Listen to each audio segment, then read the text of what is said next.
vedare tinokuchingamidzai zvekare kune chimwe chirongwa pano pazem Facebook Secrets and Confessions. Tadzoka zvekare nemamwe mamessages zvakangoma hazvo veduwe. Hanzi makadi zvenyomukoma, ndinokumbirawo kuti munge muchindiposterawo nyaya yangu makavigawo chitupa changu. Inini mukoma ndiri murume uye zvekare ndine makore 49 years ekuberekwa. Mudzimai wangu akazosvika hake pakushayika, but izvi ndo zvakasiya aita. Mudzimai wangu mukoma Nashi ainge achishanda pane chimwe chipatara muHarare tisati tazouya zvedu kunoku kumhiri kwemakungwa, but ipapo mukoma Nashi achizonoita zvose izvo mudzimai wangu akandishandisa, because we had to drive all the way kubva pachipatara apo paainge achishanda ndokubva tazoenda kudziva rasekwa, ndiko kwacho kwakazonoitwa madhiri acho iwawo. So mudzimai wangu akatombotanga atombotaura nezvayo nyaya yacho iyoyo mukoma Nashi patainge tiri kumba. Then akabva anditi, murume wangu, pane rimwe dhiri ratinokwanisa kuita zvekuti tinokwanisa kutongokaruka tarova mari. Ndokubva ndamubvunza kuti rainge riri dhiri rei, but haana kukwanisa kuzondudza ipapo kuti rainge riri dhiri rei. Mudzimai wangu akazoya nemari. Mari iyoyo yainge yakawanda zvokuti ndakatya kana kuiverenga, ndokubva tazoiviga muwardrobe. Mari iyoyo ndiyo yatakazotonyanyisa kushandisa tichiaplya mavisa nei. Lucky enough makore acho iwawo pazvakaitika kuno kwatiri kumhiri kwemakungwa zvainge zvichiri nyore kuti semunhu wemuZimbabwe unge uchikwanisa kuuya kuno kumhiri kwemakungwa. So for that I am really thankful kuti takakwanisa kuzowana mari yacho, nekuti dai kwanga kuri kunzi tainge tichiri kuZimbabwe zvimwe kuda upenyu hungadai huchiri hwakati omera. So mukoma Nashi, nerimwe zuva takatoti tichitoenda kubasa, mudzimai wangu akabva azoti kwandiri, muzononoka kuchayisa because pane zvandikuda kuti munge muchizondibatsira nazvo nemotikari yenyu. Ndikabva ndati iri bo. Saka nguva dzekuchayisa dzakati dzakwana, ndobva ndangoramba zvangu ndichingoshanda ndiri muofisi mangu. Vanhu vose vakachayisa ndokubva ndasara ndiri ndega. Mudzimai wangu akazondifonera. Paakandifonera I think kuti it was kuma past 6, akabva ati you can drive. Then I drove towards the hospital. Akabva ati musazopaka padhuze nechipatara. Ndokubva ndapaka hangu somewhere else. Apa ainge achimirira kuti kunze kunge kuchinyatso kusviba zveshuwa. mukoma Nashi akazoti dzava kuma past 10, ndopa akabva ati you can come and park at the usual spot. Ndakazodriva ndokubva ndazoona kuti mudzimai wangu ainge akandimirira neumwe mukadzi uyo waainge ainaye. Sezvo mukadzi uyo ainge aine mwana waainge akatakura, mwana uyo achiratidza kuti ainge ari mwana mucheche, ndakangoti zvimwe kuda munhu wekuti anomuziva. It showed kuti mukadzi uyu she had just recently gave birth. Vakabva vapinda mumotikari mukoma vari vaviri kudaro nemwana uya. Dari mukadzi uya ndokubva agara kuback seat. Takatotaura paya mukoma Nashi. Mushure mekunge tataura ndokubva achizondiudza kuti mukadzi uyu tainge tichifanira kuti tinge tichizoenda naye kudziva rasekwa, but vanhu vemari vanongooneka. Ndakati ndakamutarisa mukadzi uya ndikabva ndatongoona kuti kudziva rasekwa uyu munhu I think kuti anenge anotogara kumasebhabu chete. Ndakaramba zvangu ndakanyarara ndokubva tachizosvika zvedu kudziva rasekwa kuya. Mudzimai wangu akabva achizonditi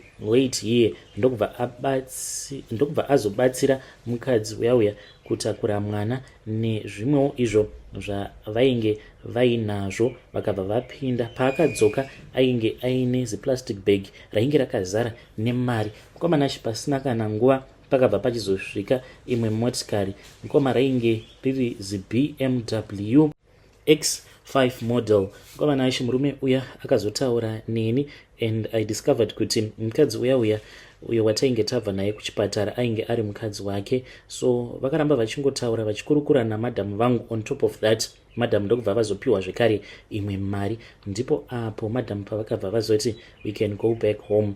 mukoma takazoti tasvika kumba, madam ndakaramba ndichingovabvunza ndikati, nhaiwe ndiudze kuti what is really going on. Ndokubva achizonditi, mukadzi uyu wauri kuona mwana wake akashayika. It seemed as if the baby only survived for a couple of hours. So hanzi the in-laws vainge vakagara vasingamufarire and ainge akamboita mamwe ma-stillborn babies before. Ndokusaka mudzimai wangu akazosarudza kuita dhiri naye. Hanzi the husband was the first one to approach her and offered her some money. Mukomana ashe mudzimai wangu akabvuma kuita zvinhu izvozvo without even consulting with me. Nekuda kwemari yainge iripo mukoma, pane zvimwe zvekuti unopopota, but ipapo I did not even have the strength. Ndakamubvunza kuti, so what is your game plan? Akabva ati, tototiza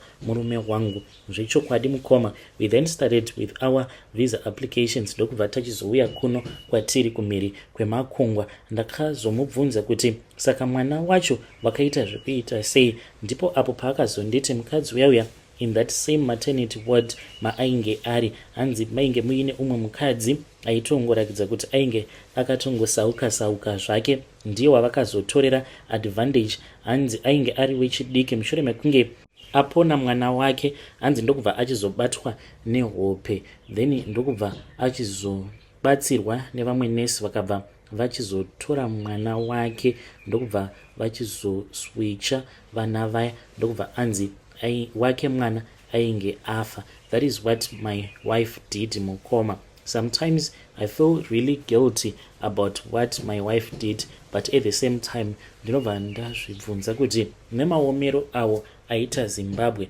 dai kwanga kuri kunzi mukadzi wangu haana kuita zvivindi izvozvo, obviously there was another nurse who was going to do it, and angadai ari iye munhu iye akazobenefita. We benefited a lot of money mukoma nashe. Ndiyo confession yangu iyo yandiinayo. Kana mukaposta nyaya yangu ndiziviseiwo, ndichange ndichizoteverera mucomment section. Vedare ndo message iyo yandakatumidzirwa ichibva kuna mukoma vedu avo. Zvakangoma hazvo vedu we. Strange things indeed they do happen in this world. Pakaipa. Just imagine waendawo kuchipatara paya to give birth, then ubvaudzwa kunzi mwana wako ashayika. Apa mwana uyayo anenge atopiwa vamwe vane mari dzavo. Zvakangoma hazvo vedu we. Let us talk about that issue in the comment section.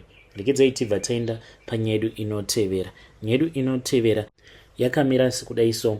Hanzi makadi zvenyu mukoma, ndinokumbirawo kuti munge muchindiposterawo nyaya yangu makaviga chitupa changu. So far ndagara nevakadzi vanokwana ivo kuita vaviri. Ndikuraramawo ndiri muno muSouth Africa, but vakadzi vose ava vakangosvika pakuenda vachiti iwe hauzvari. Saka ndirikudawo kuti mhuri yeZimbabwe inge ichindibatsira. Zvakaitika apo pandainge ndichiri ne19 years, ndakabva ndachizotanga kudanana neumwe mukadzi, but ainge ari mukadzi wemunhu. Ainge akandiudza kuti nemurume wacho vainge vakarambana, but vainge vasina. Nerimwe zuva mukoma, murume wacho akazongokaruka adzoka, ainge ari mukorokoza kumazowe uko. Akati adzoka mukoma, ndokubva azondiwana ndirimo mumba nemudzimai wake. Ndakarohwa mukoma, saka makorokoza munongovaziva kuti vane rafu. Akabva achizodana vamwe vaaishandidzana navo, ndokubva vauya vakabva vatanga kundirova. Umwe wacho ndiye uyo akabva achizotora pinjisi, ndokubva atanga kuzondiruma kusikarudzi kwangu zvose nekumabhora kwangu uku, achiti ndikuda kukubhadhisa mupfana, haumbofi wakazvarisa futi, uchadzidza kuti vakadzi vevanhu havararwi navo. Vanhu ava vakandiruma nepinjisi iyaiya kusvika ndazofenta. Fast forward mukoma nashe, ndakachizozama kuti ndinge ndichiroora, but mukadzi uya akasvika pakusimuka ega akati iwe hauzvarisi iwe. Saka semunhuwo wekuti ndainge ndakamutora pamunhu wake, ndakangoti zvimwe kuda munhu afunga munhu wake, ndokubva ndachizotora zvekare umwe, but ndakasangana naye zvekare muno muSouth Africa, naiyewo akasvika pakuita give up. Naye ndingazivawo sei kuti ndinokwanisa kuzvarisa. Kune avo vachakwanisa kundibatsira, ndinoda kungoti Mwari akuropafadzei in advance. Vedari ndo message iyo yandakatumidzirwa ichibva kuna mukoma vedu avo. Ngatizamei kuti tinge tichitaura navo mukoma vedu ava mucomment section. Zvakangooma hazvo vedu we. Pakaipa. Regedzai tibva taenda panyedu inotevera. Nyedu inotevera yakamira sekudai so. Hanzi makadi zvenyu mukoma, ndinokumbirawo kuti munge muchindipostirawo nyaya yangu makavigawo chitupa changu. Inini mukoma ndiri kudanana nemutwini wangu. I am a woman who is aged 21 years old. Kutaura kudai nditori nepamuviri patori ne 5 months. So he has been telling me kuti ndige ndichibvisa nhombo iyoyo, but inini ndini ndakaita nharo nekuti mutwini wangu ndinomuda. Zvakangotanga kubva tichiri vana vadiki, like taingogeza tose uye zvekare we were sharing the same bedroom. Then nguva yakazoti yakwana pandakatanga kutevera iyewo ava kutanga kuita mawet dream, ndo patakatanga kuexperimenta uye zvekare nekuda kwema-access ephone tainge tiine tablet redu rataiva naro. So it was by mistake because taipota tichienda naro tablet reria kune umwe mukomana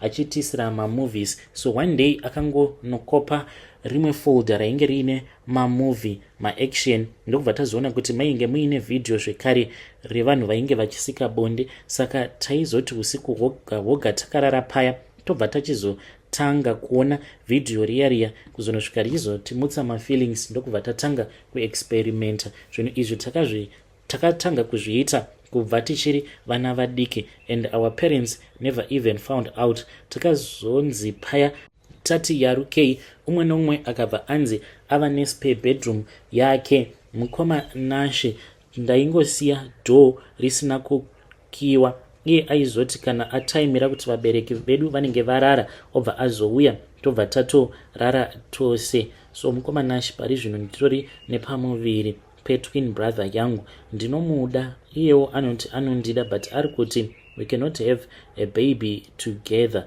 Kana mukaposta nyaya yangu ndiziviseiwo, nai is it too late for me to have an abortion as I have been telling him, because ari kuramba achingondinetsa achiti you must have an abortion, you must have an abortion.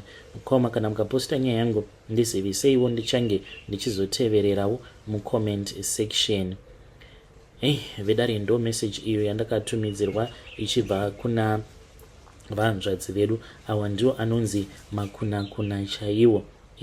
Zvakangooma hazvo vedu we. Regedzei tibva taenda panyedu inotevera. Nyedu inotevera yakamira sekudai so. Hanzi makadi zvenyu mukoma, ndinokumbirawo kuti munge muchindipostirawo nyaya yangu makaviga chitupa changu.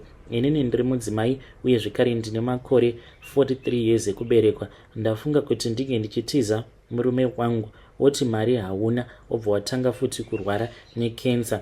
Tiri kurarama tiri munomu munyika yavatorwa yeSouth Africa. Saka murume wangu akangotanga kungorwara, aigara achingodikitira mukoma achingoti ndinonzwa pain mudumbu. Ndokubva tachizoenda kuchipatara tikabva tanzi taifanira kuti tinge tichienda kuma-specialist, ndipo apo paakabva achizonzi ainge aine cancer. So ndakangoita sekunge ndichamira naye mukutaura kwandakaita naye, but mukoma Nashe kutaura chokwadi munhu ndakabva ndatongomuburitsa mumwoyo mangu.